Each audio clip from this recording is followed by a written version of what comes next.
the wine bottle shattered against the jagged rocks below, its crimson contents spilling like blood into the sea foam, as my scream tore through the salty Andalusian air. I'm in love with her, Amelia, and I can't pretend anymore. My voice cracked like thunder over the crashing waves, and in that instant, the world I'd built on whispers and stolen glances crumbled at our feet.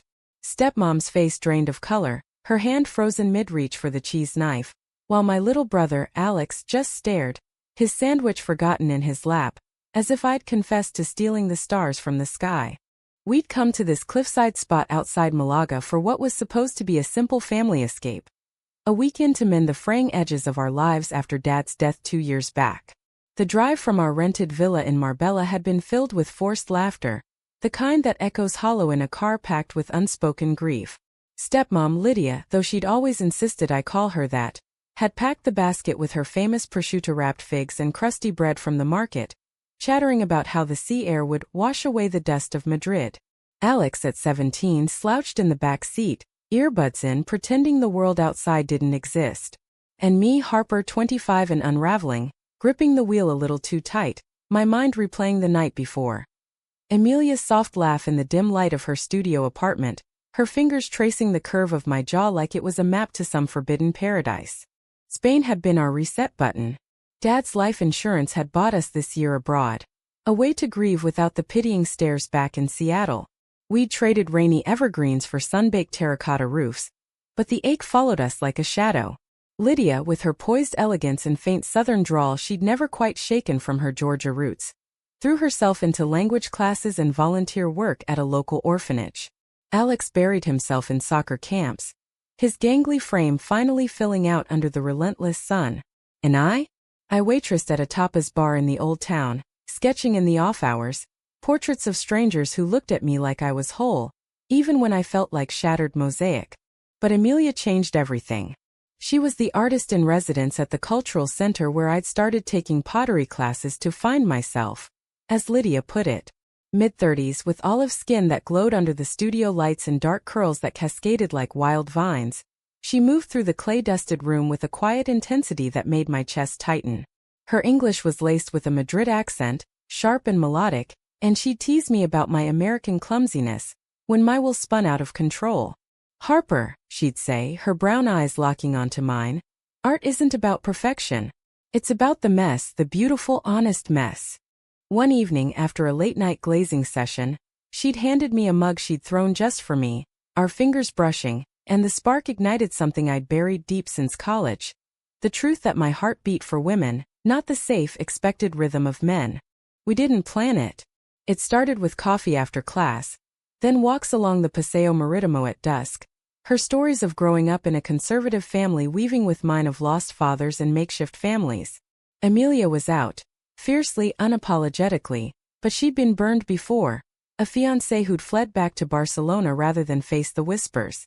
"Love isn't a cage, Harper," she'd whispered one night, her lips inches from mine under the jacaranda blooms. "It's the key." Our first kiss tasted like salt and sangria, stolen in the alley behind her flat, and from there it bloomed. Lazy mornings tangled in her sheets, her head on my shoulder as we watched the ferries cut across the strait to Africa. She made me feel seen, not as the daughter of a ghost, but as Harper, flawed, fierce, alive. Yet guilt gnawed at me. Lydia and Alex were my anchors, the only blood and chosen ties I had left. Dad's accident, a slick Seattle highway in the rain, had left us adrift, Lydia stepping into the role of mother with a grace that masked her own shattering. She'd married Dad when I was 12, bringing Alex, her son from a fleeting first marriage, into our fold. He was the baby brother I'd never known I needed, all awkward limbs and endless questions. We'd promised each other no secrets in this new life, but mine festered like an untreated wound. How could I confess when Lydia still lit a candle for Dad every Sunday, or when Alex confided his crushes over late-night gelato? The picnic was my breaking point. The sun too bright, the sea too vast, my love for Amelia too consuming to contain. As the echoes of my outburst faded, Lydia's cheese knife clattered to the blanket. Her green eyes, usually so steady, flickered with a storm I couldn't read. "Harper. Oh, honey." Her voice was a thread, pulling me back from the edge. She didn't recoil, didn't spit fire like the conservative aunts back home might have. Instead, she shifted closer, her linen skirt whispering against the grass, and gathered my hands in hers, cool, trembling. Tell me about her. This Amelia. Does she make you happy? I blinked through tears, the question a lifeline I hadn't expected. More than I've ever been. She's everything, Lydia. Kind, passionate. She sees the parts of me I hide, the sketches I crumple, the fears I swallow. Words tumbled out then, a flood. Our first shared silence in the studio, the way Amelia's laugh lit the room like fireworks, how she'd held me through nightmares of Dad's empty chair at Thanksgiving.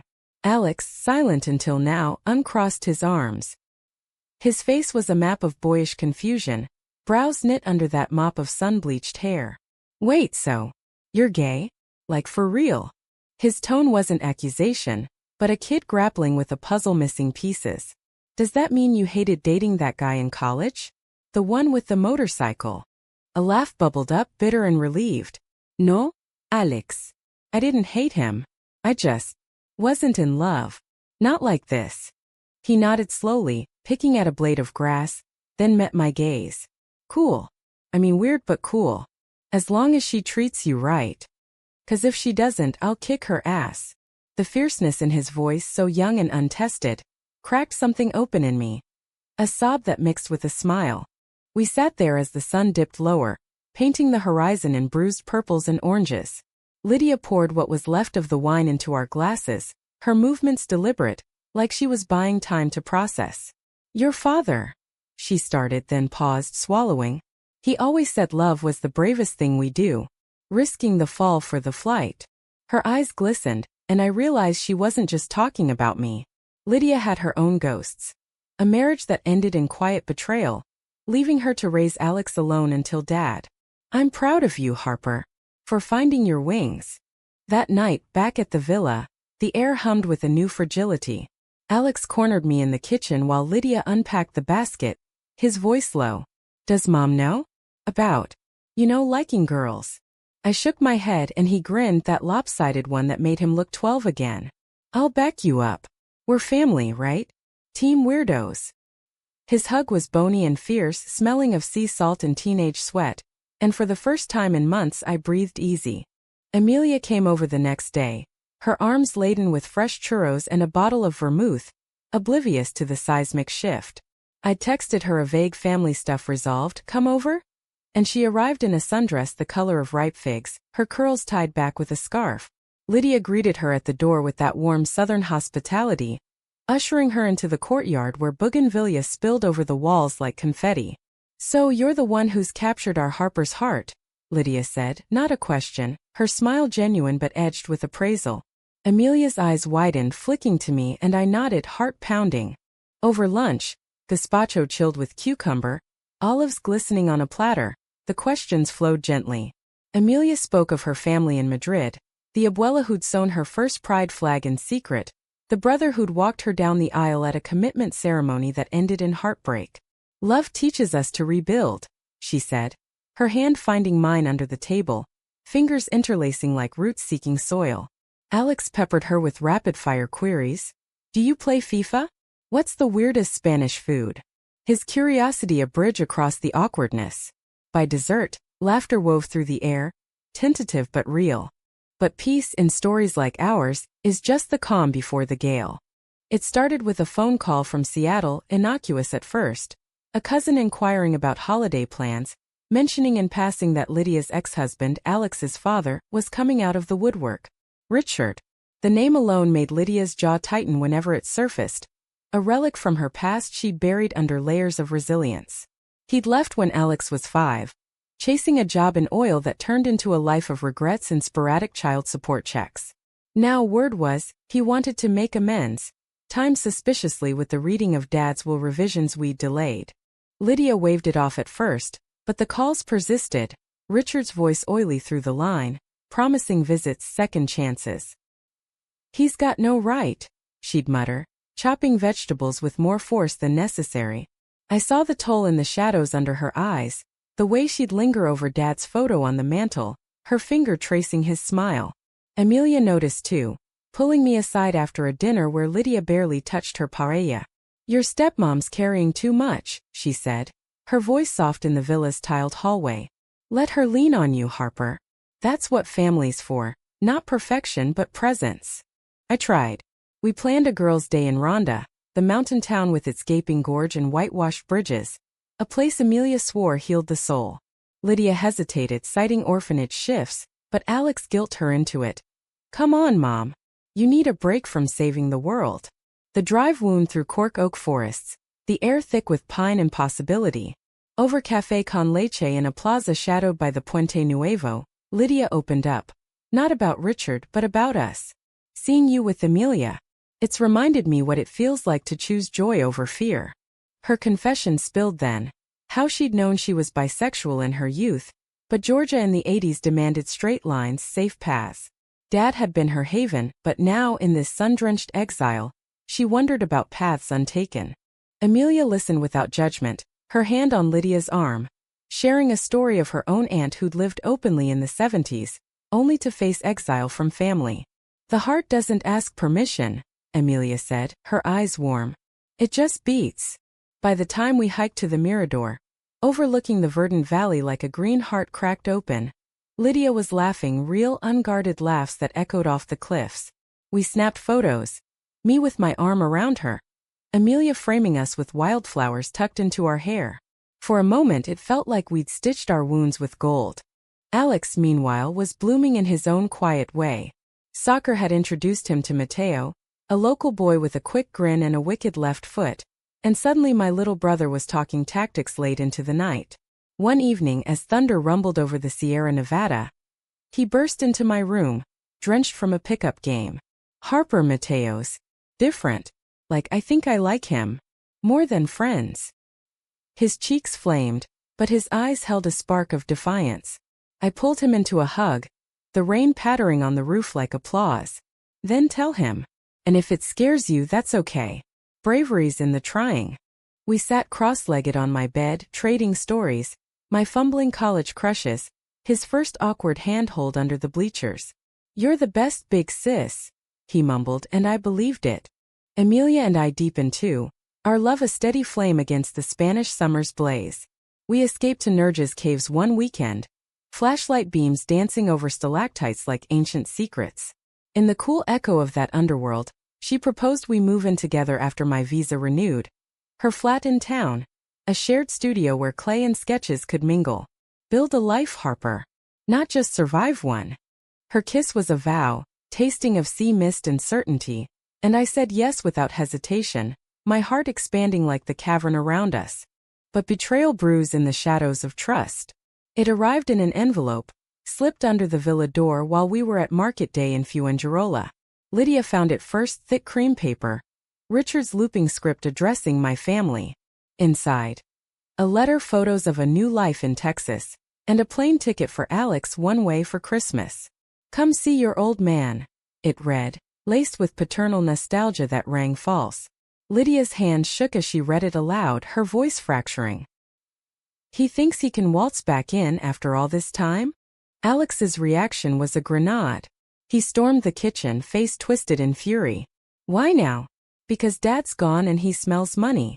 The fight escalated, words like shrapnel. Lydia accusing Richard of abandonment, Alex defending a ghost of a father he'd romanticized in bedtime stories. I tried mediating, but my own grief surfaced, Dad's absence a fresh cut. We're enough, I pleaded. We don't need him to be whole. That night, Amelia arrived to find us shattered. Lydia withdrawn in her room, Alex blasting music to drown the silence. She took one look at me, curled on the couch with tear-streaked cheeks, and enveloped me in her arms. What happened, Amor? As I spilled the details, her embrace tightened, but I caught the flicker in her eyes, something guarded, unspoken. The next morning, over black coffee on the terrace, Lydia made her choice.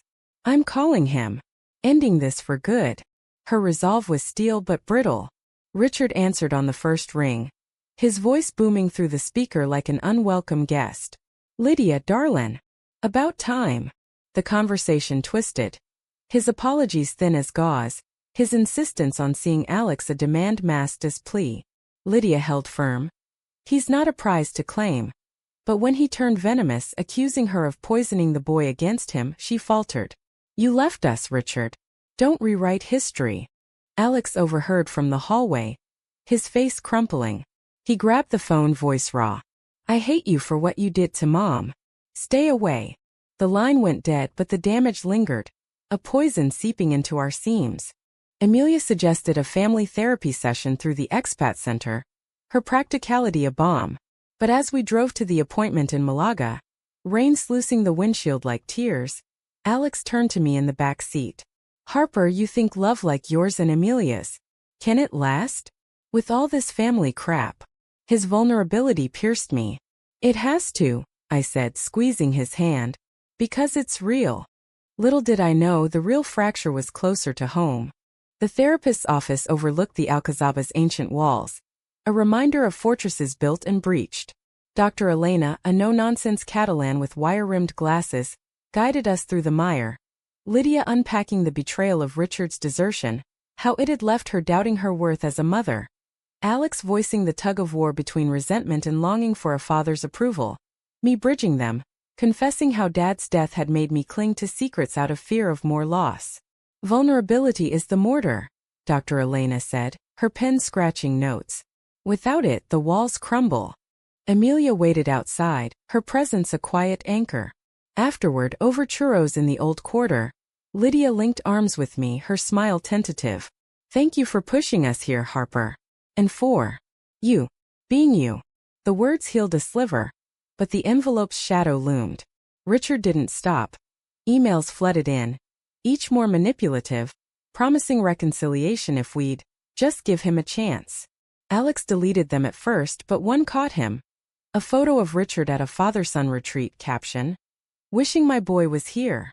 Doubt crept in like fog off the straight. Alex withdrew, skipping practices, his easy grins replaced by brooding silences. One afternoon, I found him on the villa's roof terrace, staring at the horizon. What if he's right, Harper? What if Mom did keep me from him? His voice was small, the boy peeking through the man. I sat beside him, the tiles warm under us. He left because he chose to, not because of her. But if you want to talk to him, I'll go with you. He leaned his head on my shoulder, a rare concession. You're better than a dad anyway. Amelia and I threw ourselves into planning, scouting apartments in the Barrio de la Merced, her laughter echoing as we debated whether the kitchen needed 2 espresso machines. One for your black coffee addiction, one for my milky experiments. She teased, pulling me into dances in the empty space, our feet shuffling to phantom flamenco. Sex was off-limits in this telling. No fevered nights, just the intimacy of shared breaths, her thumb brushing my temple as sleep claimed us. But love? It was the quiet revolution. Notes left in sketchbooks, her hand in mine during market haggling, the way she'd hum American folk tunes she'd learned just for me, off-key and endearing. Yet cracks formed in our Eden. Lydia, emboldened by therapy, started dating. A widower from the orphanage board, Javier, with kind eyes and a penchant for chess. Their first outing was to a concert in the Picasso Museum, and she returned glowing, recounting his stories of post-Civil War Spain over dinner. Alex rolled his eyes. Gross, Mom. But I saw the relief in her posture, the way she hummed while folding laundry. It's nice to feel desired again, she confided one evening, wine glass in hand. After Richard, after your dad. I thought that door closed. Amelia's response was warm, but I caught her distraction that week. Late calls she took in the garden, her phone face down more often. Work stuff, she'd say, waving it off, but her smiles felt rehearsed. I chalked it to stress. Her residency grant was up for renewal, exhibitions looming. Still unease stirred, a whisper I ignored. The storm broke at the Feria de Malaga, the city alive with fireworks and polka-dotted dresses. We'd gone as a unit, Lydia in a mantilla she'd borrowed, Alex in a borrowed sombrero, Amelia radiant in crimson ruffles that hugged her curves without invitation. The casetas thrummed with Belarius, the air thick with fried fish and laughter. We danced in the sawdust streets, Alex twirling me clumsily until I gasped for breath, Lydia clapping along with the castanets. Amelia pulled me close for a slow turn, her whisper hot against my ear. This is us, Harper. Forever in the chaos. But as midnight tolled, my phone buzzed. A text from an unknown number. Ask your girlfriend about Barcelona. Before it's too late. My stomach plummeted. I scanned the crowd, Amelia's curls bobbing as she chatted with a vendor. But the seed was planted. That night, back at the villa while the others slept, I scrolled old social media. Amelia's ex, Sofia, a curator from Barcelona. Their breakup posts laced with acrimony. Liar, one read. You always run when it gets real. Confrontation came the next morning. Over breakfast, figs sticky with honey. What's Barcelona hiding? I asked, voice steady despite the quake inside. Amelia froze, her fork midway to her mouth. Lydia and Alex exchanged glances, sensing the shift, and excused themselves tactfully. Harper, it's nothing, she started, but I pressed, the text poison fueling me. She sighed, curls falling forward. Sophia. My ex. She reached out last week, stirring old fights. I didn't tell you because it was dead, buried. But her eyes darted and I pushed. She says you cheated. That you always do when commitment calls. The words hung ugly between us. Amelia's face crumpled. I was young, reckless. 25, terrified of settling. But with you? It's different. I swear. Doubt warred with love. How do I know? After Richard's lies, the secrets I've carried. I can't build on sand. She reached for me, but I pulled back, the distance a chasm. Give me time, I whispered, fleeing to the studio. Clay yielding under my hands like a confession I couldn't voice. Days blurred into a haze. Amelia gave space, her text gentle pleas, but the villa felt smaller, breaths shallower. Lydia noticed, drawing me into herb-scented hugs. Trust is a leap, Harper. But so is love. Alex, ever the mediator, cornered her at the door one evening. Don't hurt my sister, okay? She's all we've got. His protectiveness mended a piece of me, but the rift widened. The climax crested during a storm that battered the coast. Waves like whitecaps of rage. Richard arrived unannounced, stepping from a rental car slick with rain. His Texan boots unsuited to the mud. I had to see my boy, he bellowed, ignoring Lydia's glare. Alex faced him on the terrace, rain lashing their faces. You think photos fix 15 years? The argument escalated. Richard's voice booming accusations. You've turned him against me. Until Alex shoved him, a raw cry escaping. You turned yourself against us. I rushed out, Amelia at my side. We'd reconciled tentatively that afternoon, her tears washing away my doubts in a cafe downpour. But seeing Richard, his face twisted in denial, ignited something primal. Leave, I snarled. You're the betrayal we never needed. He lunged, not at me but words first. Ungrateful brat, your father's money bought this farce. Lydia stepped forward then, voice thunder. That money was his love. And you're not welcome in it. Richard's retreat was a stagger, car peeling away into the gale. But the damage? It unleashed in Alex, a breakdown in the kitchen, sobs racking his frame as he clutched a childhood photo of father and son. I wanted him to be good, he choked. We enveloped him, Lydia's arms, my hand in his hair. Amelia's quiet song in Spanish lulling the pain. In the aftermath, truth surfaced like driftwood. Amelia confessed fully. The Barcelona indiscretion, a one-night lapse born of fear, but her love for me untainted. I choose you every dawn, she vowed, and I believed, our kiss a seal under clearing skies. Lydia, too, released her grip on Richard, forwarding his emails to a lawyer for harassment claims. We're free, she said, raising a glass at dinner, Javier at her side. Yet the real betrayal? It was mine in a way, holding back so long, letting fear dictate. The picnic had cracked us open, but the storm forged us stronger, threads of chosen family woven tight. Months unfurled like the almond blossoms in spring, painting the Andalusian hills in fragile pink. The villa, once a temporary refuge, became a chrysalis we shed gently. Lydia and Javier's courtship deepened into something solid. Walks along the playa at dawn, his stories of olive harvests blending with her tales of southern porches. She confided one evening as we strung garlic braids in the kitchen. He's not your dad, Harper. But he's teaching me to dance again. Her joy was infectious, a reminder that love, in its myriad forms, was life's quiet rebellion.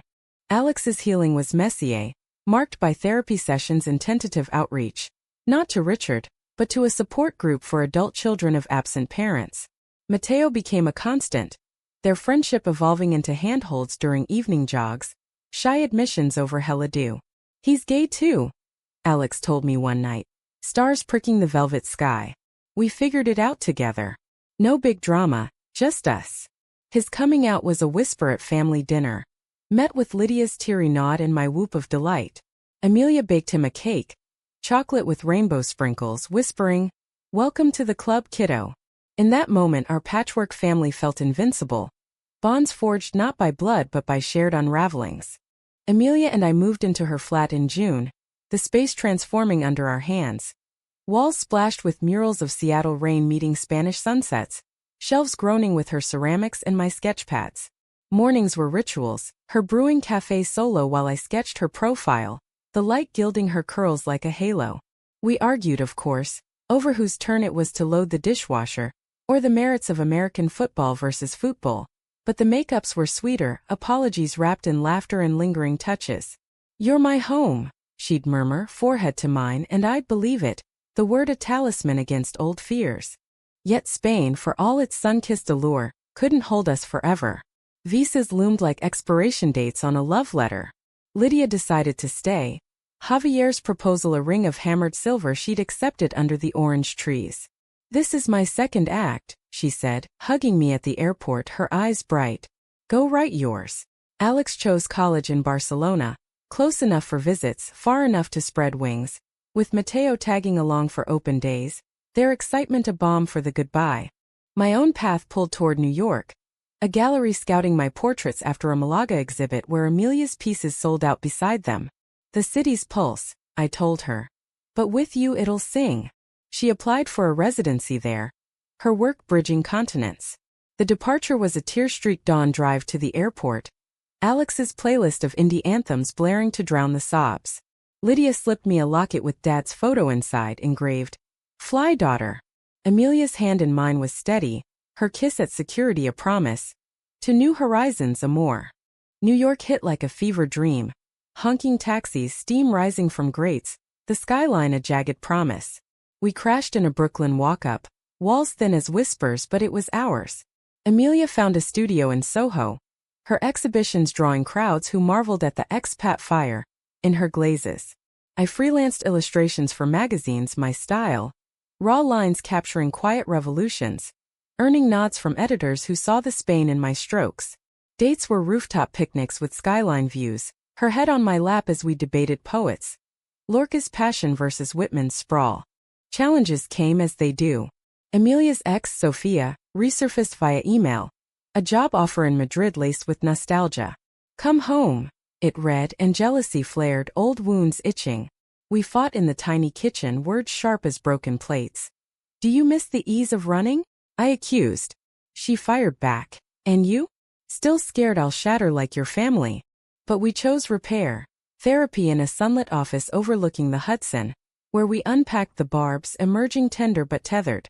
Alex visited that fall, striding through Central Park like he owned it, Mateo in tow. We picnicked on the Great Lawn, ham and cheese on bagels, a nod to Malaga, and he shared triumphs, acing his first semester, coming out to his dorm mates without fanfare. "It's not always drama," he said, tossing a frisbee.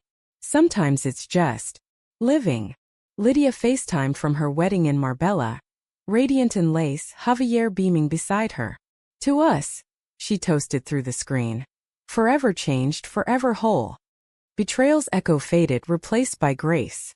Richard sent one last letter, to Alex via certified mail, apologizing without excuses, enclosing a check for back support. Alex donated it to the orphanage, a quiet closure.